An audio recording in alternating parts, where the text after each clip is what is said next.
প্রথমেই সকলকে জোহার, নমস্কার।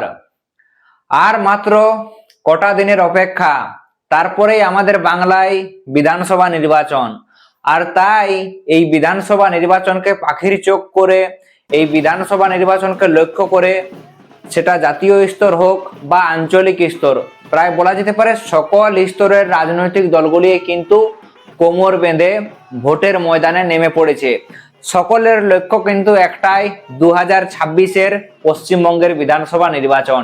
ঠিক সেই রকম পিছিয়ে নেই আমাদের জঙ্গলমহলও বিভিন্ন রাজনৈতিক দলের যারা প্রতিনিধি রয়েছেন, সেটা বিজেপি হোক বা সেটা তৃণমূল হোক বা সেটা জাতীয় কংগ্রেস হোক বা সিপিআই ফরওয়ার্ড ব্লক, যে সমস্ত রাজনৈতিক দলগুলি রয়েছে তারাও কিন্তু পিছিয়ে নেই।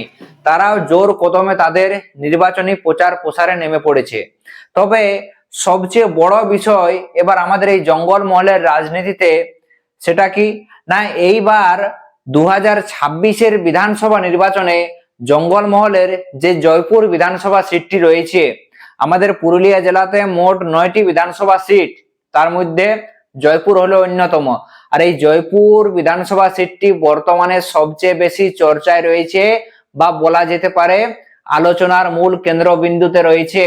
তার কারণটা কেন না, তার কারণ হলো, সবচেয়ে বড় কারণ যে জয়পুর বিধানসভা কেন্দ্র থেকে এবার বিজেপির যিনি প্রার্থী হয়েছেন উনি হলেন বিশ্বজিৎ মাহাতো।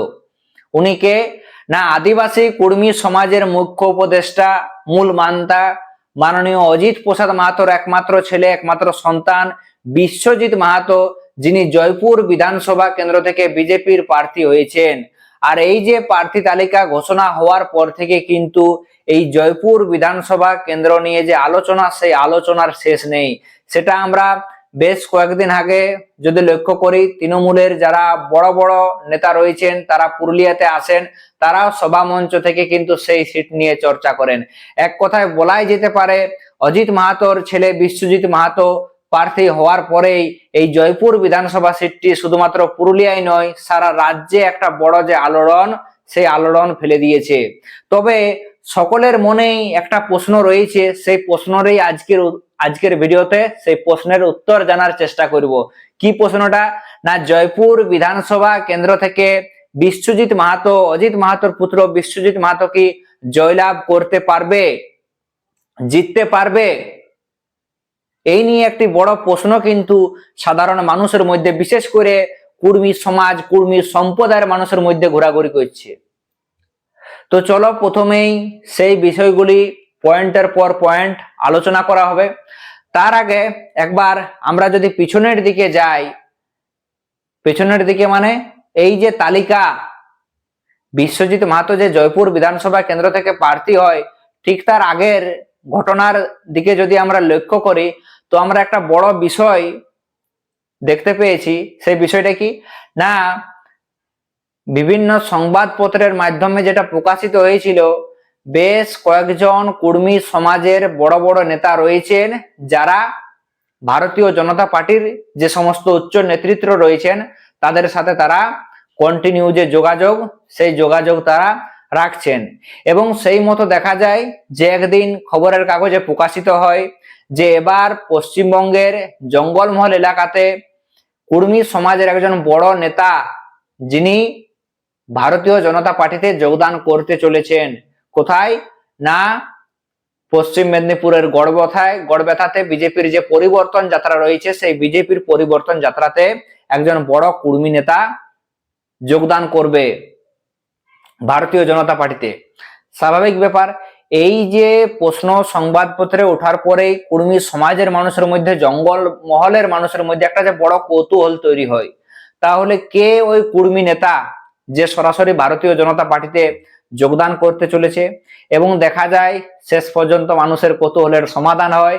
দেখা যায় পশ্চিমবঙ্গ কুর্মী সমাজের যিনি নেতা রয়েছেন রাজেশ মাহাতো, উনি গড়বেতার বিজেপির পরিবর্তন যাত্রায় সরাসরি ভারতীয় জনতা পার্টিতে যোগদান করেন এবং বর্তমানে উনি কিন্তু গোপীবল্লভপুর বিধানসভা কেন্দ্রে বিজেপির প্রার্থী হয়ে উনি প্রতিদ্বন্দ্বিতা করছেন।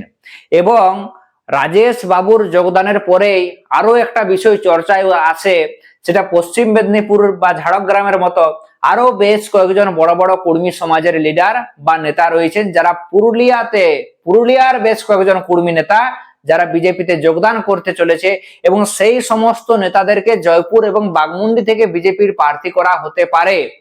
এই যে বিষয়টি যখন সংবাদ মাধ্যমে উঠে আসে, তখন কিন্তু আরো মানুষের মধ্যে কৌতূহল তৈরি হয় যে কে সেই কর্মী নেতা। স্বাভাবিক ব্যাপার, বর্তমানে কর্মী আন্দোলন জঙ্গলমহলের বুকে সবচেয়ে বেশি চর্চায় রয়েছে।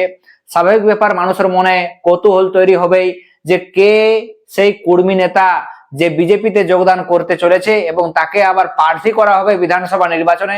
ঠিক দেখা যায় বিজেপির যখন দ্বিতীয় লিস্ট বা তালিকা জারি হয়, সেই সময় বেরিয়ে আসে জয়পুর বিধানসভা কেন্দ্রের প্রার্থী বিশ্বজিৎ মাহাতো, যিনি আদিবাসী কর্মী সমাজের একজন নেতা।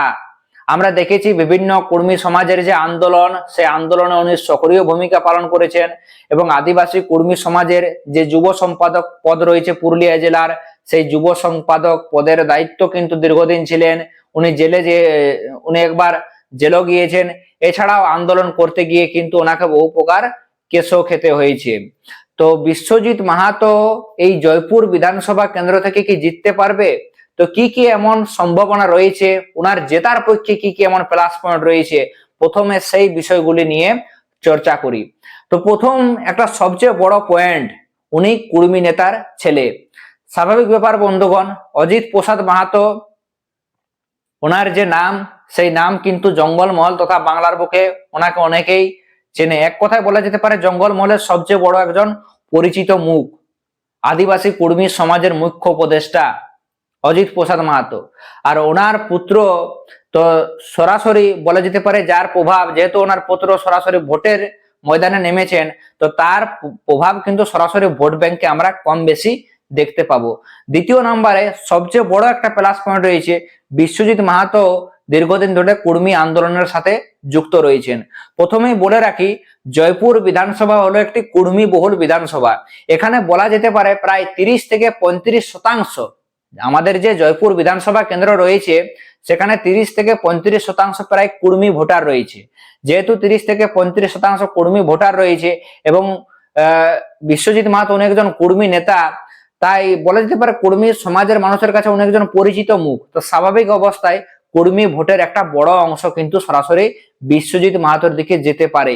এটি একটি বড় প্লাস পয়েন্ট কিন্তু রয়েছে বিশ্বজিৎ বাবুর কাছে।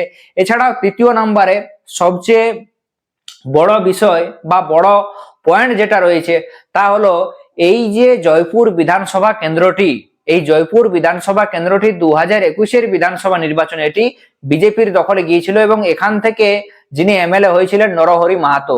তো কোথাও না কোথাও একটা বিষয় পরিষ্কার ভাবে বলাই যেতে পারে যে জয়পুর বিধানসভা কেন্দ্রে ভারতীয় জনতা পার্টির কিন্তু একটা মোটা অংশের ভোট রয়েছে, একটা মোটা অংশের ভোট কিন্তু অলরেডি রয়েছে।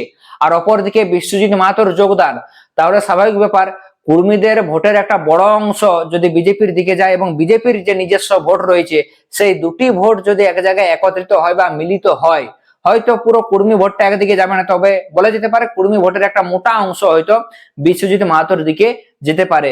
যদি যায় তাহলে অতি সহজেই কিন্তু বিশ্বজিৎ মাহাতো এই জয়পুর বিধানসভা কেন্দ্র থেকে জয়ী হতে পারে, কারণ এই দুটি মূল পয়েন্টে কিন্তু বিশ্বজিৎ মাহাতো অনেকটা এগিয়ে রয়েছে জয়পুর বিধানসভা কেন্দ্র থেকে। তবে এই জয়পুর বিধানসভা কেন্দ্রে জয়লাভ করা কিন্তু বিশ্বজিৎ বাবুর কাছে অতটাও সহজ হবে না, অতটাও সহজ হবে না। যদি বলো কেন, না তার সবচেয়ে বড় কারণ হলো এখানে বিজেপির মুখ্য প্রতিদ্বন্দ্বী দলগুলি। আমরা পুরুলিয়া জেলার যে 9টি বিধানসভা কেন্দ্র রয়েছে, যেখানে বেশিরভাগই আমরা দেখি দুটি দলের মধ্যে কিন্তু হাড্ডাহাড্ডি লড়াই, কিন্তু এই জয়পুর এবং বাগমুন্ডি এই দুইটি এমন বিধানসভা কেন্দ্র যেখানে কিন্তু যেমন তৃণমূলের মজবুত ঘাঁটি রয়েছে, বিজেপিরও ঘাঁটি মজবুত রয়েছে, অপরদিকে কিন্তু জাতীয় কংগ্রেসেরও ঘাঁটি কিন্তু যথেষ্ট পরিমাণে মজবুত রয়েছে। তাহলে স্বাভাবিক ব্যাপার বলাই যেতে পারে এই জয়পুর বিধানসভা কেন্দ্রে কিন্তু মজবুত ঘাঁটি রয়েছে কংগ্রেসের। আর যা কিন্তু বলা যেতে পারে এখানকার যিনি প্রার্থী হয়েছেন উনি হলেন কংগ্রেস প্রার্থী ফণীভূষণ কুমার এখানকার কংগ্রেস প্রার্থী। আর অপরদিকে তৃণমূলের যিনি প্রার্থী হয়েছেন উনি হলেন অর্জুন মাহাতো, উনিও কিন্তু যথেষ্ট লোকপ্রিয় নেতা, এলাকাতে উনি খুব একজন পরিচিত মুখ, এবং উনি তৃণমূলের জেলা পরিষদের সদস্য রয়েছেন।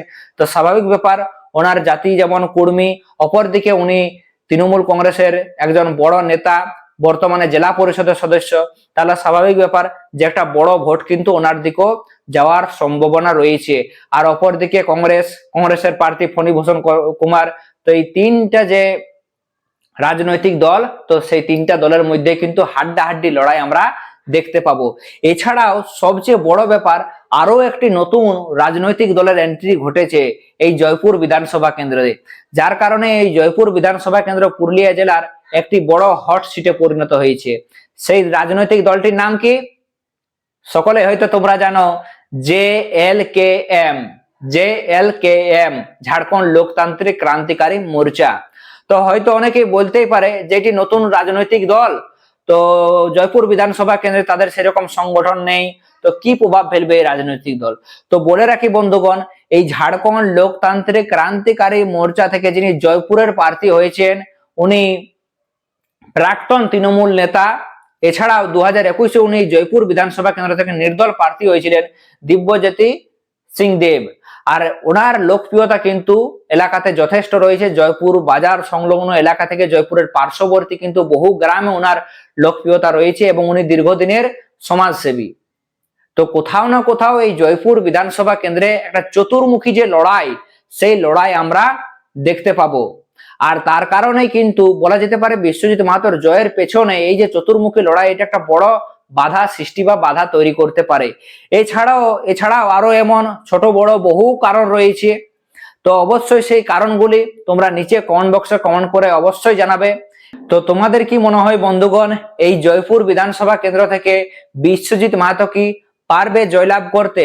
অবশ্যই তোমরা তোমাদের নিজস্ব ব্যক্তিগত মতামত নিচে কমেন্ট বক্সে কমেন্ট করে জানাবে।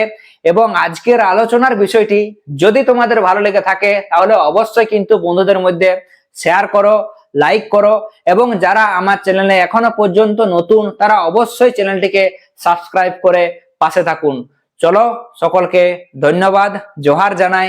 আজকের মতো আলোচনার বিষয়টি এখানেই সমাপ্ত করছি।